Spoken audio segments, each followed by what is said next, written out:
জলসম্পদ বিভাগৰ দায়িত্ব লাভ কৰাৰ পিছতেই নিজৰ চিৰাচৰিত ধৰণেৰে হাজোৰ এজন ঠিকাদাৰক ফোনত ধমক দিছিল মন্ত্ৰী পীযুষ হাজৰিকাই।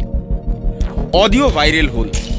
একাংশই ল'লে ঠিকাদাৰৰ পক্ষ, আন একাংশৰ মতে কাম নকৰি ঘৰত শুই থাকিলে মন্ত্ৰীয়ে ধমক নিদি কি কৰিব। ঠিকাদাৰজনেও সংবাদ মাধ্যমত উভতি ধৰিলে মন্ত্ৰীক। পীযুষ হাজৰিকাই নতুন বিভাগটোৰ একো কথাই নাজানে বুলিও ক'লে। কথাটো আছিল মথাউৰি নিৰ্মাণক লৈ। মথাউৰি নিৰ্মাণত হেমাহি কৰাৰ খঙতেই পীযুষ হাজৰিকাই ধমক দিছিল শৰ্মা উপাধিৰ ঠিকাদাৰজনক।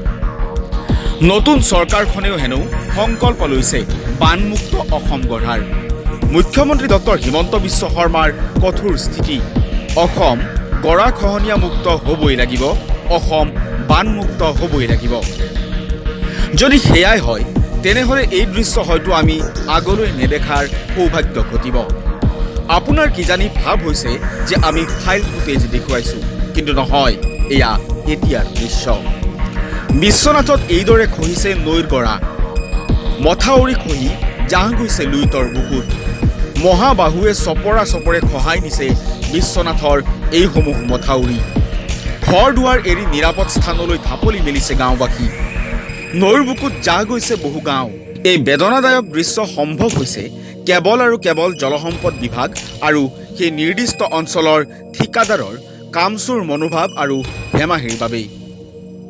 ব্যাপক কেলেংকাৰী আৰু সময়ত সঠিক কাম নকৰাৰ ফলত আজি দিন ভিক্ষা প্ৰাণ ৰক্ষা কৰা একাংশ লোকে প্ৰাণটো লুইতৰ গ্ৰাসৰ পৰা ৰক্ষা কৰাৰ বাবে প্ৰাণপণে পলাবলগীয়া হৈছে। কথাবোৰ আমি এনেয়ে কোৱা নাই। স্থানীয় লোকৰ ভাষ্যৰ ভিত্তিতেই আমাৰ এই বাতৰি।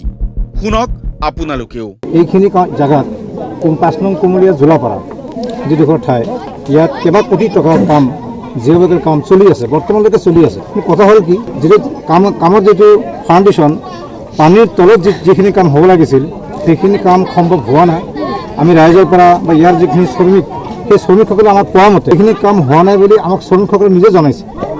আজি যদি সেইখিনি কাম হ'লে হয় নিশ্চয় ব্ৰহ্মপুত্ৰ নদীৰ গৰাখহনীয়া প্ৰতিৰোধ নিশ্চয় হ'লে হয়। বিশ্বনাথৰ পানপুৰ জোলাপাৰাত এই পৰিস্থিতি। বিভিন্ন দল সংগঠনে ভালকৈ জিঅ'বেগৰ কাম নকৰাৰ প্ৰতিবাদো কৰিছিল, কিন্তু ঠিকাদাৰে নুশুনিলে সেই প্ৰতিবাদী কণ্ঠ।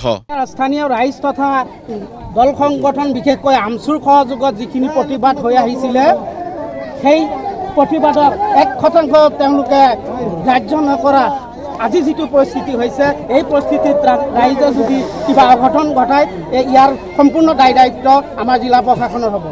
15 কোটি টকা ব্যয় সাপেক্ষে জিঅ'বেগ স্থাপনৰ এই কামত কাম কৰাৰ সলনি দুৰ্নীতিৰে ধন ঘটাত মনোনিৱেশ কৰা ঠিকাদাৰে আজি তিল তিল মৃত্যুৰ দিশলৈ লৈ গৈছে দুখীয়া দিন হাজিৰা কৰা বহু লোকক। আনকি বিগত বৰ্ষত কেইবাটিও পৰিয়াল নিশা শুই থাকোঁতেই লুইতৰ বুকুত সলিল সমাধি ঘটাৰ পৰা ৰক্ষা পৰিছিল যদিও তেওঁলোকৰ ঘৰ বাৰী জাহ গৈছিল। জিঅ'বেগৰ যিখিনি কাম বিগত দিনত 16-17 বৰ্ষত কৰিছিল, এইখিনি সুৰক্ষিত আছে। আৰু মাজতে 800 মিটাৰমান জিঅ'বেগৰ কাম কৰা নাছিল, তাত বল্ডাৰৰ বুলহেড আছিল। আমি সেই গেপ থকা প্লেচত বহুবাৰ আমি আপত্তি কৰিছিলোঁ যে এইখিনি মানে ফিল আপ কৰিব লাগে, জিঅ'বেগৰ কাম কৰিব লাগে। কৰাৰ পিছত যোৱা বছৰৰ পৰা ইয়াত বৃহৎ পৰিমাণে খহনীয়া হৈ আছে। ইতিমধ্যে এখন LP স্কুল গ'ল। আজি বুলি নহয়, যোৱা বছৰ প্ৰায় 120-30 ঘৰমান মানুহ আজিৰ কণ্ডিশ্যনত ব্ৰহ্মপুত্ৰৰ জাত গুচি গৈছে, আৰু ঘৰত থকা অৱস্থাত, শুই থকা অৱস্থাত 7টা ঘৰ গুচি গৈছে। যেনে তেনে মানুহ যে বাচিছে, মানে সেইটোৱে আমি ধন্য। আৰু ৰাজ্যত বিগত 5টা বছৰতো আছিল একেখনেই চৰকাৰ। জলসম্পদ মন্ত্ৰী বিগত কাৰ্যকালত আছিল অগপৰ কেশৱ মহন্ত। ৰাইজৰ অভিযোগ, বিভাগ আৰু ঠিকাদাৰৰ মাজৰ গোপন বুজাবুজি, কৰোনাৰে ধন চপোৱাৰ হাবিয়াসে সৃষ্টি কৰা ব্যাপক লুণ্ঠনৰ ফলত জীয়াতো ভুগিছে এটা বৃহৎ অঞ্চলৰ ৰাইজে।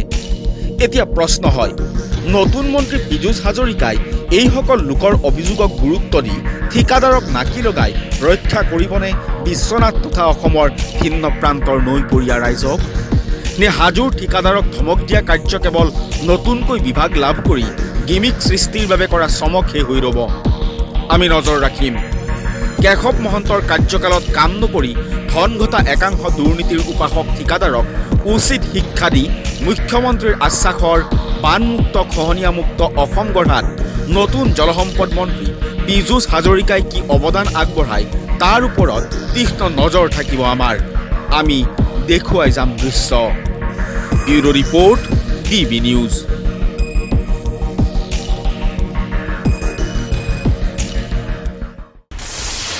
DB News।